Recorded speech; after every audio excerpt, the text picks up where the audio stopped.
Madmen Sean Jackman and Raffaele Esposito forged a reputation as being the hardest men in Southport.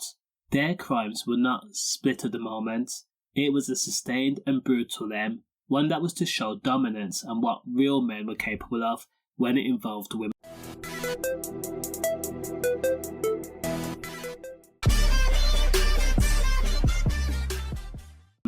Sean, who was from Portland Street, was jailed for life alongside his mate Raffaele Esposito at Liverpool Crown Court back in 2002. On June 18, 2002, Raffaele's girlfriend had been at the nightclub dancing away to music, where both Raffaele and Sean worked. The court heard that the then 26-year-old Raffaele Esposito had received a call from his girlfriend to say that she was going to carry the party on at a neighbour's flat with friends 40-year-old Francis Perry and 36-year-old Paul Hagen. They were going to drink.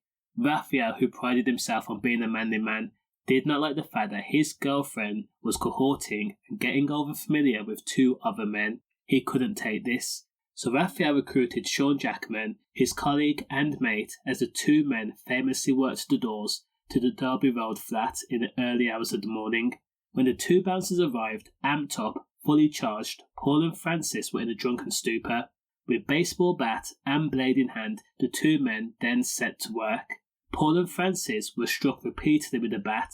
Even when Paul and Francis appeared to be dead, the bouncers kept striking, target area being the head mainly, then legs and defensive breaks on the arms. After the first strike, Paul and Francis was allegedly had been on their knees, begging for forgiveness, while they stood and looked up at two brawny men. At some point, Joseph Salmon arrived at the scene and witnessed the bouncers in the process of committing an M. The court heard that Francis Perry had suffered 28 head and neck injuries, including several skull fractures. It was said his head had been lowered back into his spine, likened to a high-speed crash on a motorbike with no protective gear. Paul Hagen had suffered 12 injuries to his head. Again, it included fractured skull also. Police noted that his left testy was completely black from a blow from the bat. The M was so brutal that red had stained the walls and the ceiling. And because Sean Jackman and Raffaele Esposito were so abhorrent, it was alleged that in the final act of disrespect, the men had actually peed on their victims. The entire incident from start to finish lasted a little over 20 minutes. During that time, there was banging noises, moaning, crying, whimpering, followed by that eerie silence, and then laughter at a job well done. In the aftermath, Sean, Raffaele and Joseph all fled the scene. Sean and Raffaele hid out in London.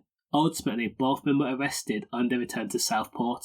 Sean Jackman was jailed for life with a minimum term of 19 years for the M, and Raffaele Esposito was also jailed for life with a minimum term of 19 years too.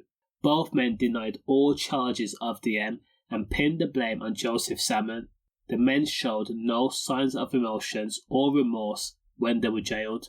Condolences. Stay safe.